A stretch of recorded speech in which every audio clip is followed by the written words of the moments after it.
Hello and welcome to the 47th video in this beginner's guide to Adobe After Effects. In this tutorial, I'm going to demonstrate how to undertake a simple 2D animation in After Effects. So in the previous video, we animated a simple 2D scene. We took the 2D composition we built in a previous episode and applied animation to create this animation sequence. This completed the final section to our video presentation. Now, in this video, we are going to apply some further animation to some of the buildings to add some details. So in this example, we can see at the start, the Tower Bridge lowers, the London Eye rotates, a helicopter flies across the sky, and some London buses then travel across the bridge. In this video, we are going to look at how we can isolate some of the artwork and apply some simple 2D animation.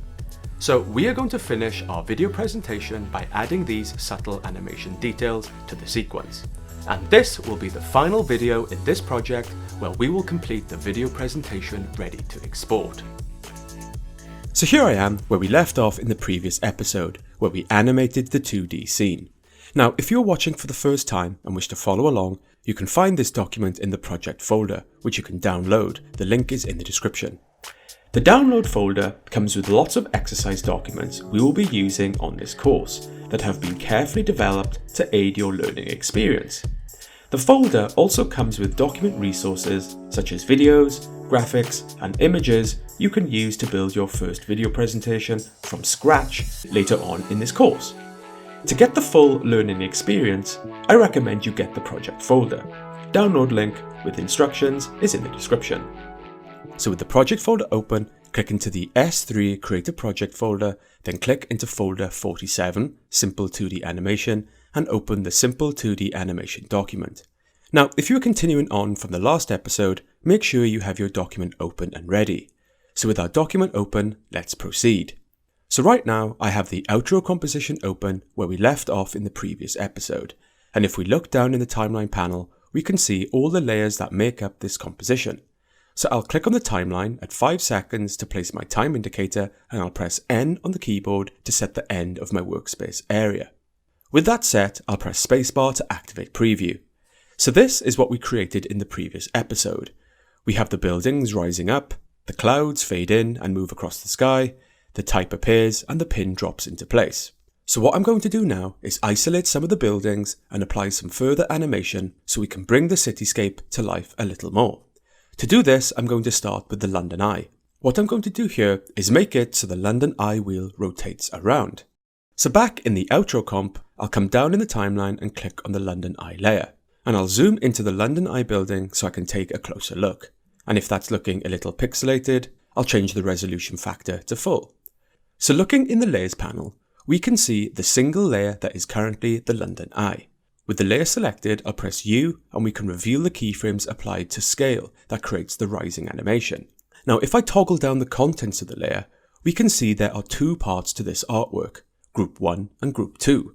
When I developed this artwork in Illustrator, I created the illustration in two parts, the main wheel at the top and the base below.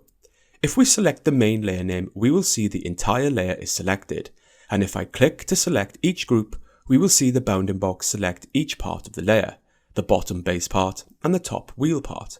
And if I click on the eye icon for each group, we can toggle off the visibility of the base part and the wheel part like so. So right now I have the scale animated sequence applied to the entire artwork.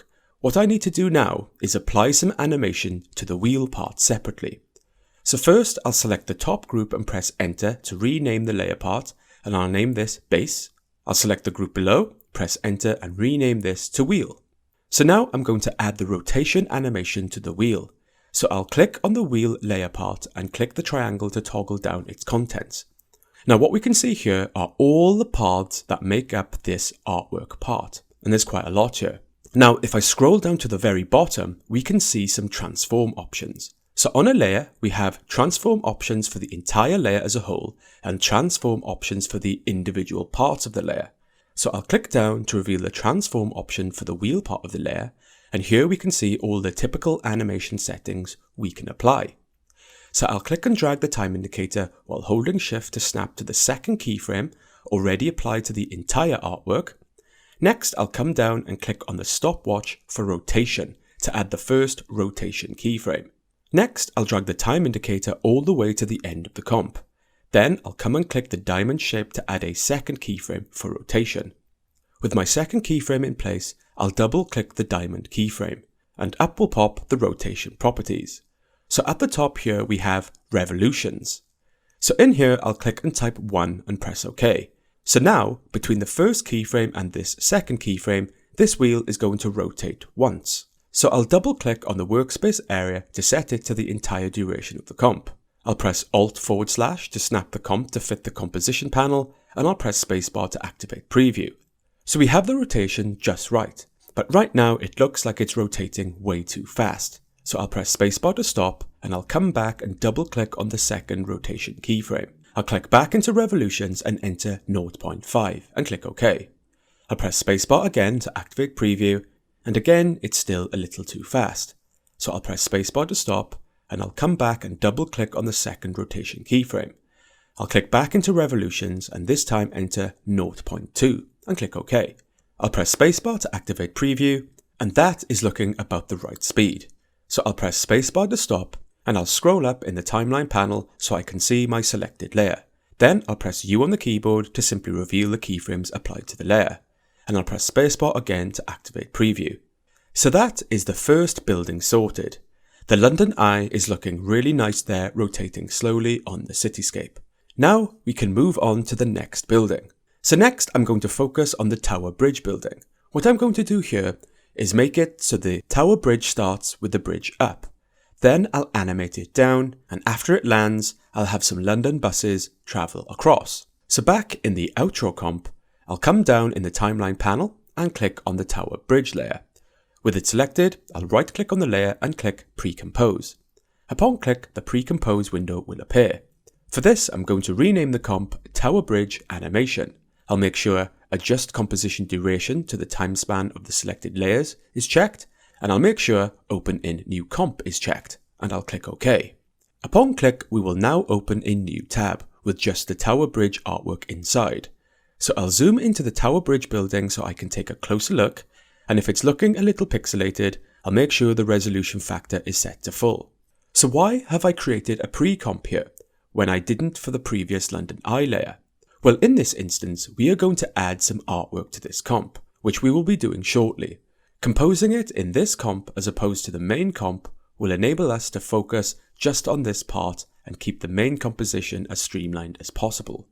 So looking in the layers panel, we can see the single layer that is currently Tower Bridge. And if we select the layer and press U, we can reveal the keyframes applied to scale that creates the rising animation. Now if I click to toggle down the contents of the layer, we can see there are lots of parts that make up this Tower Bridge artwork. So I'll press V to activate the selection tool, and now if we click group 1 and 2, we can select these and see the bounding box area around the left and right bridge part of the artwork. For now, we only want to pay attention to these two parts. So I'll click on group 1 and press enter to rename the layer part, and I'll rename it to Bridge Left. Next, I'll click on group 2 and press enter to rename it to Bridge Right. So I'll zoom right in so I can see the two bridge parts nice and clear. And now I want to rotate each bridge part so the position is set to up. And I'll begin with the left bridge part. So I'll select the left bridge part and focus on the anchor point. Notice that the anchor point for this group is set in the middle. Now what I want to do here is reposition the anchor point to the bottom left. So with the layer part selected, I'll come up to the top of the interface to the tools menu and click on the anchor point tool. With this active, I'll come and click on the anchor point in the center and click and drag it to the bottom left of the bridge like so.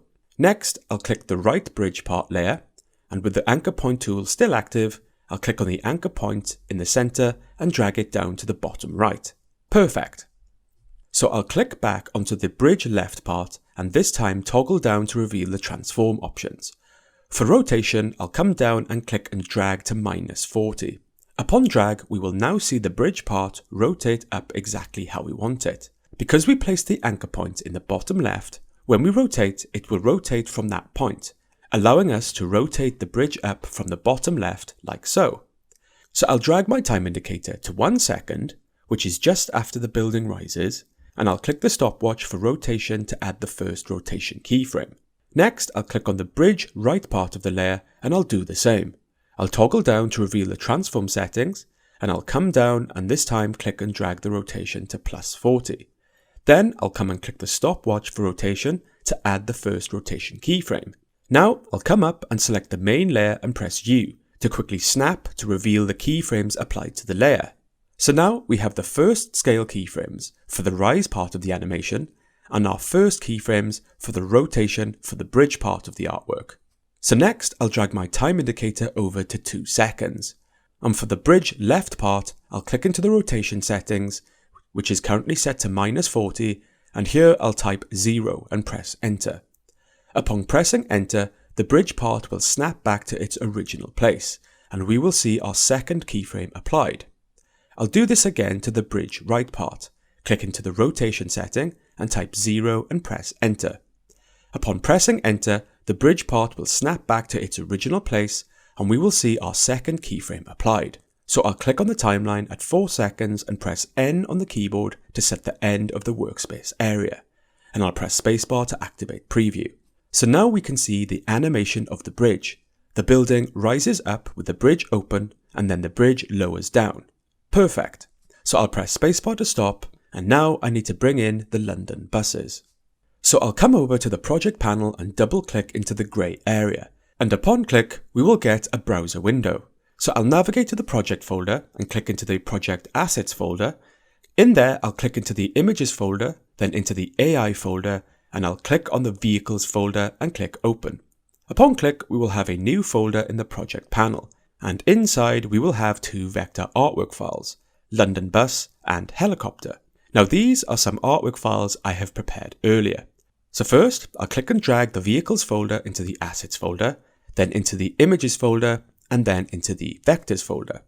So I'll click on the London bus file and press Command// on Mac or Control// on PC to quickly place the image layer into my comp. With the vector layer now in my comp, I'll right click on the layer, scroll down to create and click Create Shape from Layer. Upon click, we will get a new shape layer and the vector layer below will still remain. I'll click the layer below and press Backspace to delete it from the layer stack. So now I'm going to scale down the bus and animate it travelling across the bridge. I'll press V to activate the selection tool. I'll select the bus and click and drag it down and over the bridge like so. I'll press S to activate the scale settings for the layer. I'll click into the scale settings and type 10 and press enter. Then I'll drag the bus over to the left just on top of the left pillar like so. Now I want 2 buses to travel on the bridge, one on the left and one on the right. So with the layer selected, I'll press Command D on Mac or Control D on PC to duplicate the layer. This time I'll click and drag the layer over to the far right of the bridge. I'll come up to Layer, Transform and click Flip Horizontal. So with my buses in place, I'll now animate them. So I'll drag the time indicator while holding Shift to snap to the last keyframe for the bridge parts. I'll select the top bar and press and hold Shift to select the layer below. With them both selected, I'll press Alt open square bracket to trim the start of both of the layers. With both layers still selected, I'll press P to activate the position settings for each layer. Then I'll come and click the stopwatch for position for the top layer and we will set a keyframe for position on both layers. Next, I'll drag the time indicator right to the end of the comp and press F2 to deselect the layers. Next, I'll come back and click on the top layer and drag the bus from the right and over to the middle of the bridge while holding Shift so it drags in a nice straight line. Upon dragging, this will set a second keyframe for position on the layer. Next, I'll select the layer below and click and drag the bus over to the far right of the bridge while holding Shift so it drags in a nice straight line. Upon dragging, this will set a second keyframe for position on the layer. Perfect. So I'll come and double click on the workspace area to fill the entire duration of the comp, and I'll press spacebar to activate preview. And we can see the buses now travel across the bridge nicely once the bridge is lowered. But right now the buses are on top of the bridge. So I'll press spacebar to stop and I'll click and drag the tower bridge layer on top. So now I'll click the X on the tower bridge animation tab and we will come back to our outro comp. So now down in the layers, we can now see we have a comp layer for tower bridge, which we can tell by the comp icon next to its name. Also notice we have a new comp layer over in the project panel. So I'll come into the project panel and click and drag the new comp layer into the pre-comps folder. Then I'll come down and click into the timeline and press Spacebar to activate preview. So now, after Tower Bridge rises, the bridge lowers and we can see some London buses travel across. Perfect. So now I'm going to focus on the final animation for the city scene. Next, I'm going to animate a helicopter flying across the city skyline. And what I'll do here is apply a very simple effect to make it look like the helicopter blades are spinning as it flies across the city skyline. So back in the outro comp, I'll come over to the project panel and into the vehicles folder we brought in previously and placed into the vectors folder. So I'll click on the helicopter file and press Command// on Mac or Control// on PC to quickly place the image layer into my main comp. With the vector layer now in my comp, I'll right click on the layer, scroll down to create and click Create Shape from Layer. Upon click, we will get a new shape layer and the vector layer below will still remain. I'll click the layer below and press Backspace to delete it from the layer stack. So now I'm going to scale down the helicopter and animate it traveling across the sky. So I'll press V to select the helicopter and click and drag it down and over to the far right, like so. I'll press S to activate the scale settings, and I'll click into the scale settings and type 25 and press enter. So with my helicopter in place, I will now animate it. So I'll drag the time indicator while holding shift to snap to the start of the pin layer below. I'll press Alt open square bracket to trim the start of the layer. Next, I'll press P to activate the position settings for the layer. Then I'll come and click the stopwatch for position. Next, I'll drag the time indicator right to the end of the comp. Then I'll drag the helicopter from the right over to the left, just before the shard building, like so, while holding shift so it drags in a nice straight line. Upon dragging, this will set a second keyframe for position on the layer. So next I'm going to animate the propeller blades to give the illusion they are rotating. So I'll zoom right in on the helicopter, and if we toggle down the helicopter layer, we can see the contents. Here we can see some groups that make up the helicopter artwork, and if we click on these, we can see the bounding box around each part. So right now, we just want to focus on the propeller blades of the helicopter, which are group 1 and 2. So for group 1, I'll toggle down to reveal the transition settings for the layer part. So with my time indicator at the start of the layer, I'll click the stopwatch to add a keyframe for opacity. So with my first keyframe set, I'll zoom right in on the timeline panel as close as I can go. Now I'll press and hold Command on Mac or Control on PC and press the left arrow 2 times. This will move the time indicator 2 frames along the timeline. Next, I'll come and click the diamond shape to add a second keyframe for opacity. Next, I'll press and hold Command on Mac or Control on PC and press the right arrow once. This will move the time indicator 1 frame along the timeline. Now I'll come and drag the opacity to 0 and that will apply a third keyframe. Next, I'll press and hold Command on Mac or Control on PC and press the right arrow 2 times. And this will move the time indicator 2 frames along the timeline. Next, I'll click the diamond shape to add a second keyframe for opacity. And now we have 4 keyframes. The first 2 keyframes are to reveal the right blade and the second 2 keyframes are to hide the right blade. So what I'm going to do now is duplicate these frames across the layer to repeat the on and off sequence. So with my time indicator over the 4th keyframe, I'll press and hold Command on Mac or Control on PC and press the right arrow once to move the time indicator 1 frame along the timeline. Now I'll come and click and drag over the 4 previous keyframes and I'll press Command C on Mac or Control C on PC to copy, and I'll press Command V on Mac or Control V on PC to paste. Upon paste, we will replicate the keyframes from before. So now we have 8 keyframes. So I'll click and drag my time indicator while holding shift to snap to the last keyframe. I'll press and hold Command on Mac or Control on PC and press the right arrow once. This will move the time indicator 1 frame along the timeline.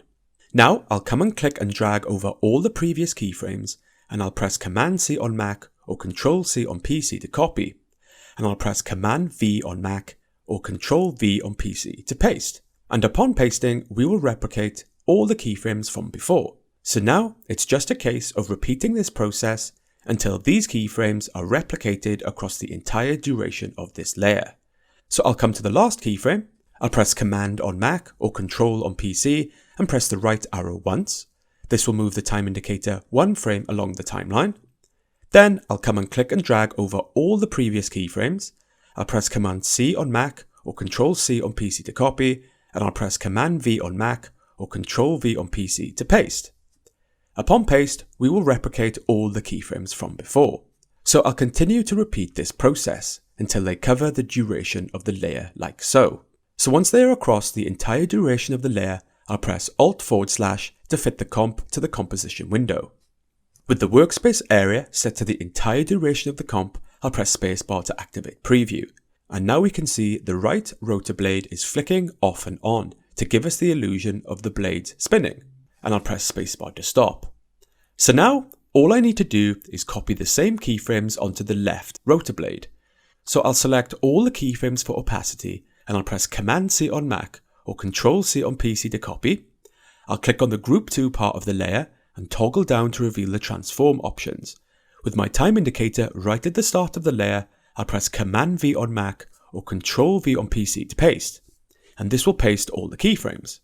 So I'll come up to the layer and press U to snap it closed and reveal all the keyframes applied. So I'll click to place my time indicator just before the helicopter layer, and I'll press Spacebar to activate preview.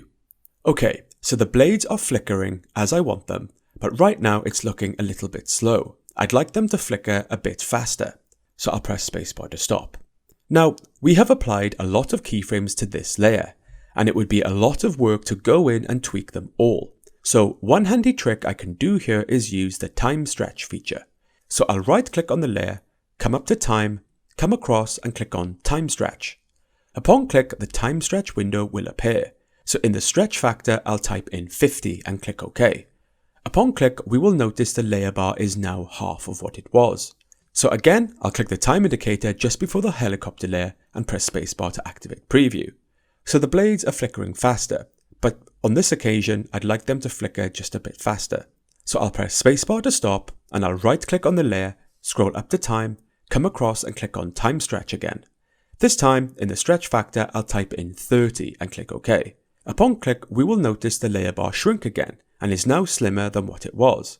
So again, I'll click on the timeline just before the helicopter layer and I'll press Spacebar to activate preview.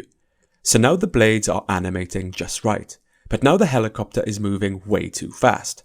So I'll press Spacebar to stop, and I'll place my mouse cursor over the far right end of the layer bar and I'll click and drag it to the end like so. Next, I'll click the last position keyframe and drag that to the end. So I'll click the time indicator just before the helicopter layer and I'll press Spacebar to activate preview. And that is much better. But now the keyframes do not extend the duration of the comp. So I'll press Spacebar to stop and I'll zoom right in on the keyframes. So first I'll click and drag to select any keyframes that do not match up with the two parts and I'll delete them. Next I'll click and drag to select all the keyframes for opacity. I'll press Command C on Mac or Ctrl C on PC to copy. Then I'll move the time indicator to the end of the opacity keyframes. Make sure the gap is roughly the same, and then I'll press Command V on Mac or Ctrl V on PC to paste. Now if the keyframes still don't extend to the duration of the comp, I'll click again to the end of the opacity keyframes, I'll move the time indicator to the end, making sure the gap is roughly the same, and then I'll press Command V on Mac or Ctrl V on PC to paste. So once the keyframes extend to the duration of the comp, I'll press U on the keyboard to hide the keyframes away to just see the layer bar. I'll double click on the artwork area to expand to the full width.